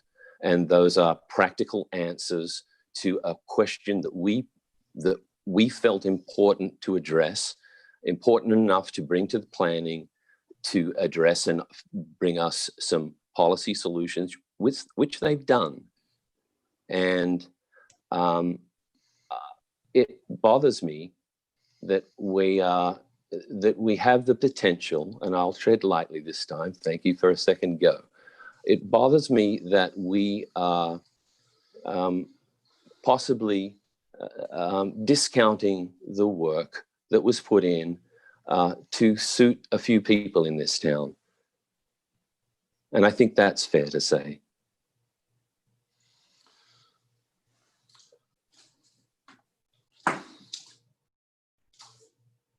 When I formed the task force, it was my hope and desire that we would be more informed, have great debate, glean from the students what their interests and what their desires were, and make some great decisions on behalf of our community moving forward. What we found out is that we're oversubscribed with student beds. I don't think anybody would ever debate that. And that there is a need for us to make these considerations. We held at least 5, I believe, focus groups on campus. They constituted many different groups of students. I applaud my friends at Student Affairs for helping organize those, but they weren't always the same group of young people. There were people from different stages of their college career, different interests, different nationalities, different economic backgrounds. It was very different. And I attended all of those for the first 15 or 20 minutes, said thank you, appreciated their time. Without question, one of the largest comments that came out of that is that the students prefer to live in these single cottage types of housing. That's what they prefer. And so I believe that the ADDU is a practical component of student living today and student living into the future. And you've got this area of MDRD, which is basically rental housing today. A lot of it's student. I think any of us could say that it could use some redevelopment. And to me, I can easily separate that area from the NRD. The NRD is an area that was people who were living there, raising families, working every day, doing life, as opposed to an area that I believe, and this is a broad brush intuition, that is primarily students going to college. And so I have no issue separating these, and I have no issue approving the conditional use of the MDRD, because I believe that's a great product for those developers and those owners to have in that area. And I think it's a practical product for what the interests are of the Auburn students in the future. I firmly believe that the problems that we have with oversubscription of student housing have happened with the larger complexes near and around the west side of downtown. That's what I believe. And I want to say something too. I think the biggest fight in separating this thing, and I listen at everybody, and I listen at council members that say that the majority of the people that text the council was the people in the NRD zones, which also I was one of those council members that I got the majority from. So I would just, the NRD zone, the people that live there are very, very passionate about their community right now. over and over to different council members in my community. I live here, okay? I live in that NRD zone, okay? So I've got to actually talk to my community. Now, if somebody in the MRD zone get the same thing, and that fight should have been, that neighborhood should have been in this fight too.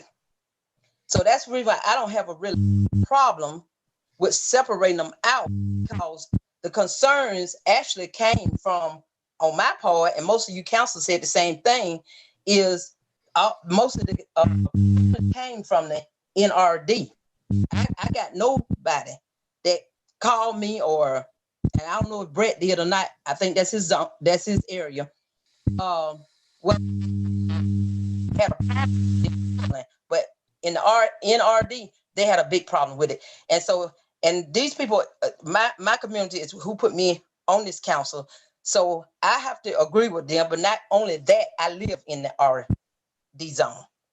So I don't want one to affect the other, and we vote both of them together, and my community lose out. So, I'm just in favor of separating it. I don't know if we're gonna lose out or not, but I hope we don't. But I'm in favor of separating them out and see what the outcome is. Thank you, Ms. Taylor. Anyone else? I think we've got a motion on the table in a second. I'd like to call the question. Okay, we have a motion on the table in a second. Mr. Dawson, if I could get you one more time to read your amendment. Sure.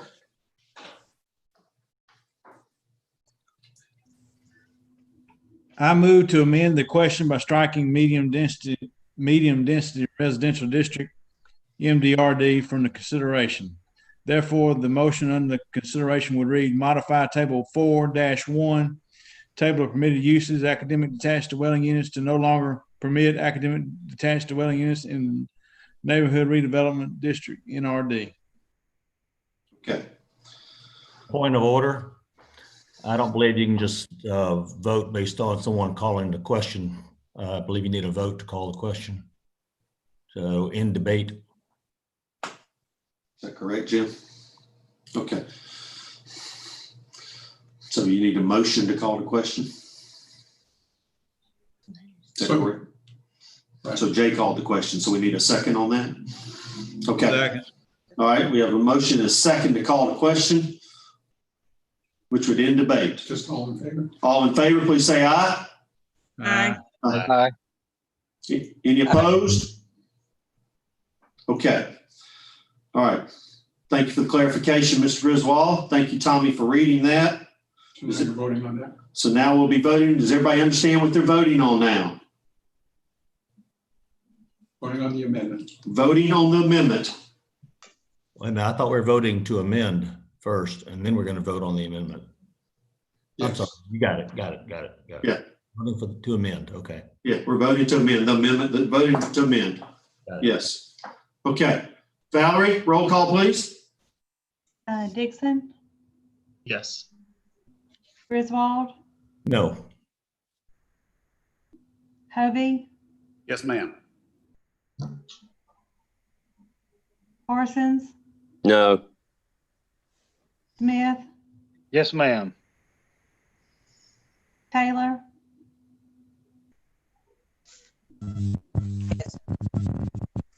Was that it? Could you repeat that, Connie? Yes. Okay, thank you. Witten, No. Dawson, Yes, ma'am. Anders. Yes. What was that total, Valerie? 6-3. 6-3. 6-3. Okay. Can we handle the original motion then? So now you want to have someone move and second based on the amended motion. Okay. All right. So at this point in time, I'll ask for a motion to approve the amended ordinance, correct? To approve the ordinance as amended. All right, excuse me, to approve the ordinance as amended. All So right, moved. Second. all right. Have a motion and a second. Ms. Whitten, do you have a question on that? Yeah, I just would like to clarify what we are actually voting on now, because I thought we just voted on Tommy's amended motion. Mr. Buston? No, so what Tommy offered a amendment to the motion to take out the MDRD from the original ordinance. You voted on doing that. So now the ordinance as is only contains NRD as prohibited for ADDUs. Thank you. Okay. All right. So I do have a motion and a second. Any other questions? Ms. Whitten just had one. Is there any other? Okay. So repeat again what we're voting on, Mr. Buston. You're voting on the ordinance that modifies table 4.1, table of permitted uses, academic detached dwelling units, to no longer permit academic detached dwelling units in the NRD neighborhood redevelopment district.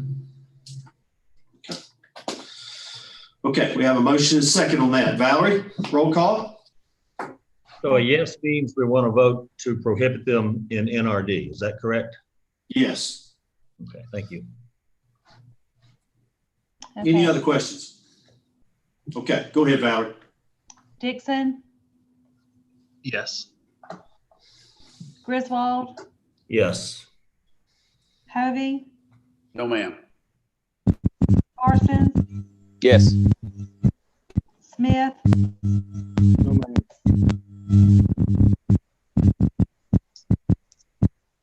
Smith? No, ma'am. Taylor, Yes. Witten, No. Dawson, Yes, ma'am. Anders. Yes. What was that vote? 6-3. 6-3. 6-3.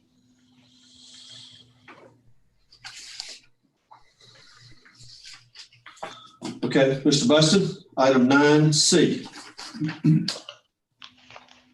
Item 9C is a request to rezone 157.81 acres from CDD to DDH on property located in the Ashton Lakes and Creekwood subdivisions. The Planning Commission unanimously recommended approval of this request, and a public hearing is required. Introduce the ordinance and ask for unanimous consent. Second. All right, we have a motion and a second. Does anyone on the council have a problem moving forward with a vote on this evening? Okay, Valerie? Hovey, Yes. Parsons, Yes. Smith, Yes, ma'am. Taylor,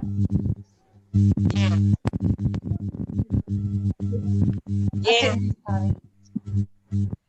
Yes. Witten, Yes, please.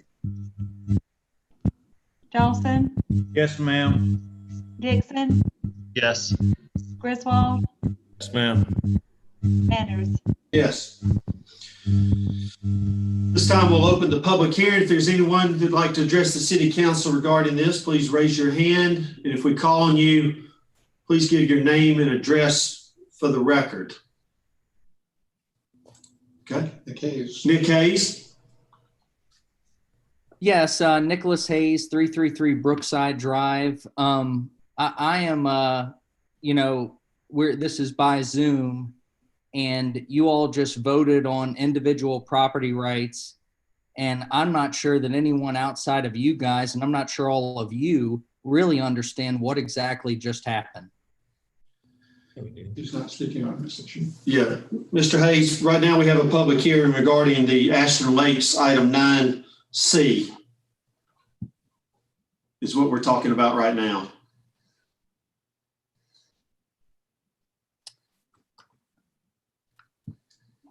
Thank you very much. Yep. Is anyone else who'd like to address the city council regarding this issue? Please give your name and address for the record. Okay, seeing none, is there any comments or questions from the council? Okay, seeing or hearing none. Valerie, what's it? Do I need a motion? Do I have a motion to approve? Move for approval. Okay. All right, we have a motion and a second. Any questions or comments? All right, Valerie? Hovey, Yes. Parsons, Yes. Smith, Yes, ma'am.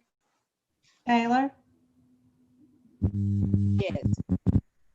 Witten, Yes. Dawson, Yes, ma'am. Dixon, Yes. Griswold, Yes. Anders. Yes.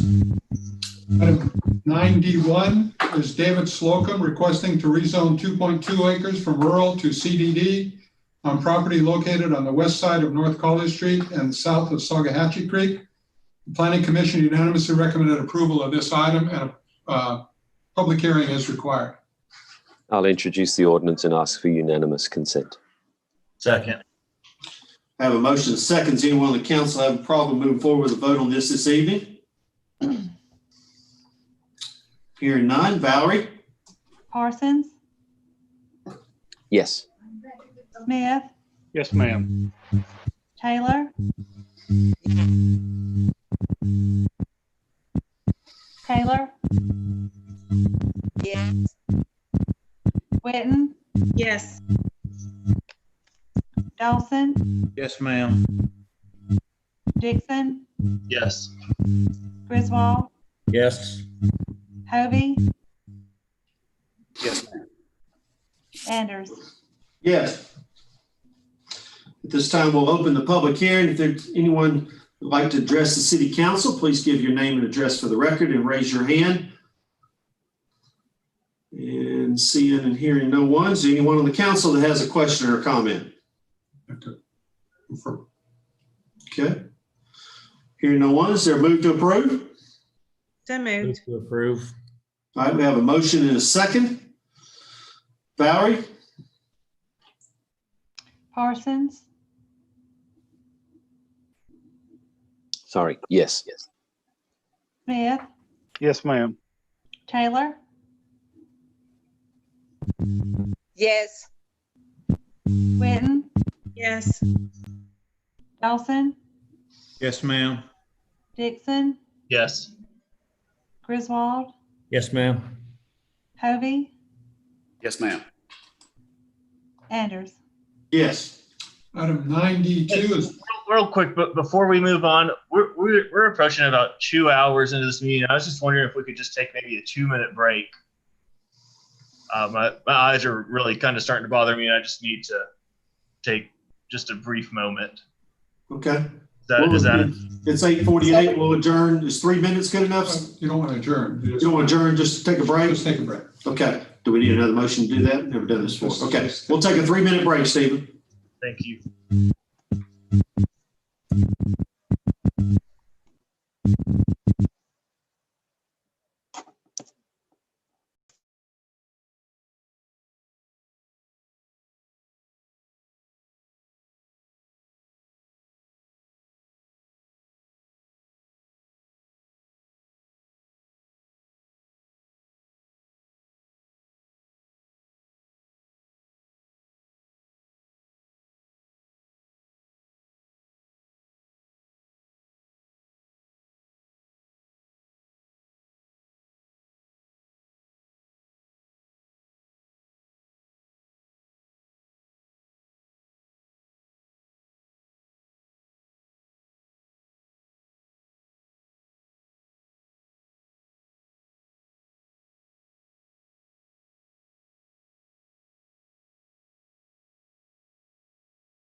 Thank you for allowing that. I'm back.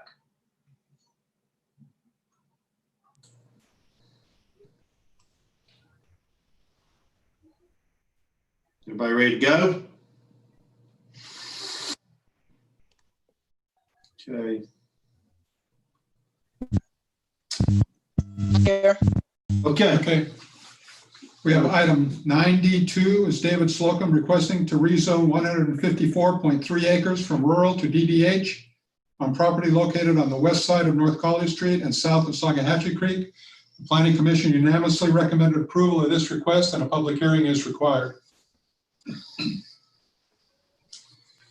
I'll introduce the ordinance and ask for unanimous consent. Second. I have a motion and seconds. Anyone on the council have a problem moving forward with a vote on this evening? Hearing none. Valerie? Smith, Yes, ma'am. Taylor, Yes. Witten, Yes. Dawson, Yes, ma'am. Dixon, Yes.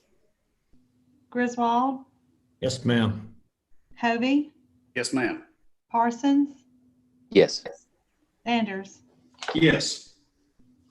This time we'll open the public hearing. If you'd like to address the city council, please give your name and address for the record, and we will call on you. Okay, seeing or hearing no one, we'll close the public hearing. This time, is there any comments or questions from the council? Seeing and hearing no one, do I have a motion to approve? Move for approval. All right, Second. have a good, we have a motion and a second. Valerie? Okay, Smith, Yes, ma'am. Taylor, Yes. Witten, Yes. Dawson, Yes, ma'am. Dixon, Yes.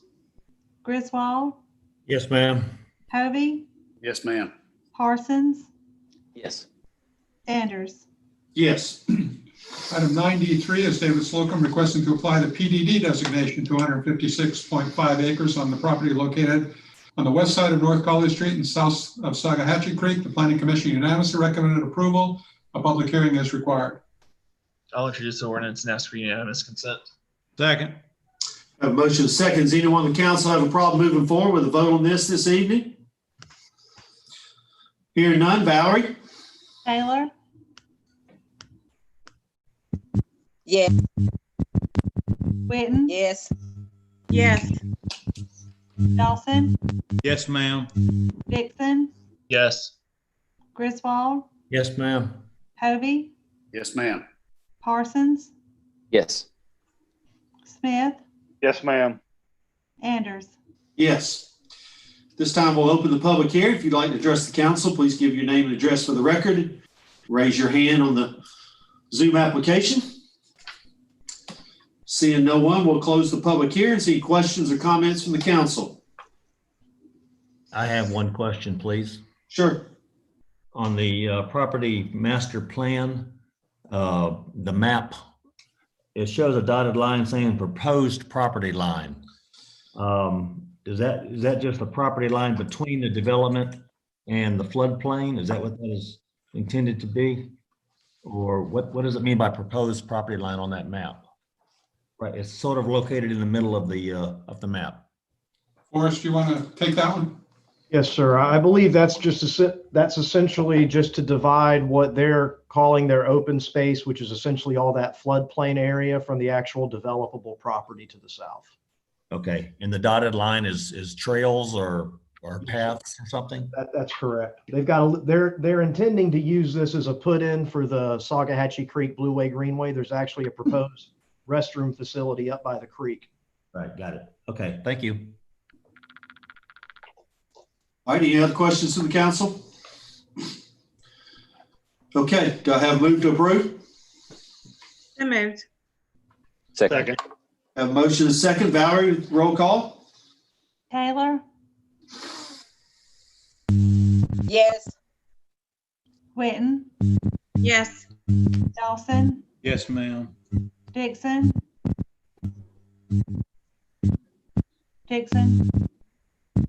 Sorry, yes. Griswold, Yes, ma'am. Hovey, Yes, ma'am. Parsons, Yes. Smith, Yes, ma'am. Anders. Yes. Item 9D4 is Brett Basquin requesting to rezone 15.39 acres from rural to DDH on property located at the southern terminus of Cindy Lane and east of North Donahue Drive. Planning Commission unanimously recommended approval of this item and a public hearing is required.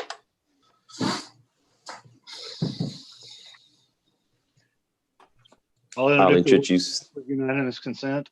Second. All right, have a motion and seconds. Anyone on the council have a problem moving forward with the vote on this evening?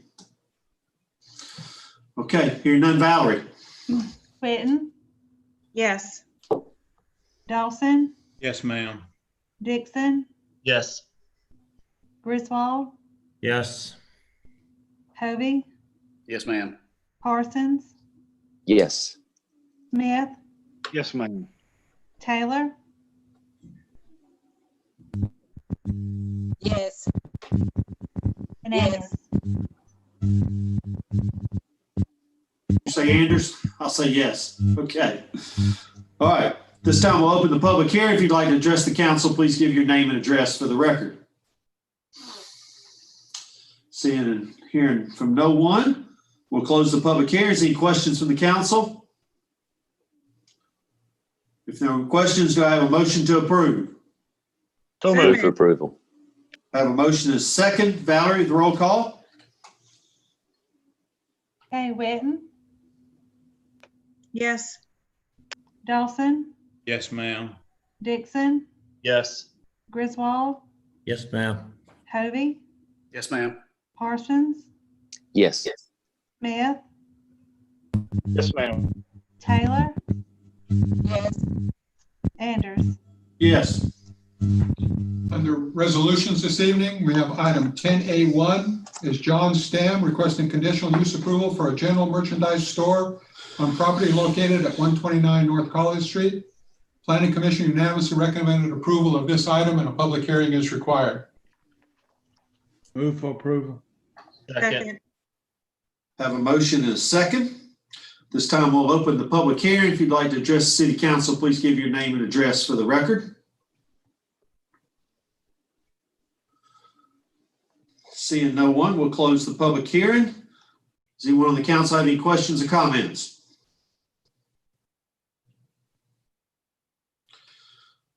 Hearing no one, we have a motion and a second. All in favor, please say aye. Aye. Aye. Any opposed? That motion carries. Item 10A2 is David Slocum requesting conditional use approval for an office use on property located on the west side of North College Street within the 1500 block. The Planning Commission recommended approval of this request by a vote of 8-1. A public hearing is required.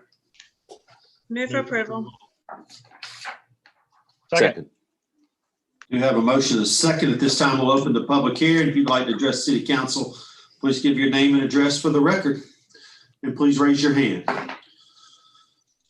Seeing no one, we'll close the public hearing. Are there any comments or questions from the council?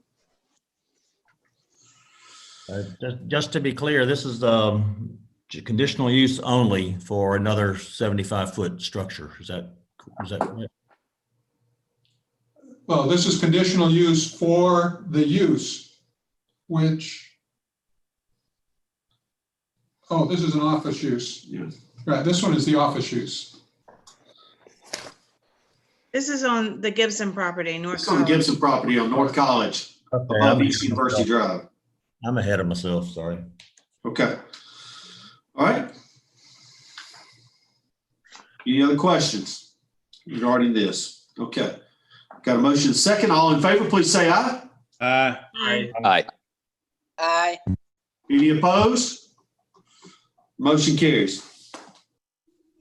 We're now at 10B, right? We are at 10B, yes. Item 10B is a resolution authorizing the employment of Megan McGowan Crouch as city manager effective February 1st, 2020, and to authorize the mayor to negotiate a contract of employment. Move for Move for approval. approval.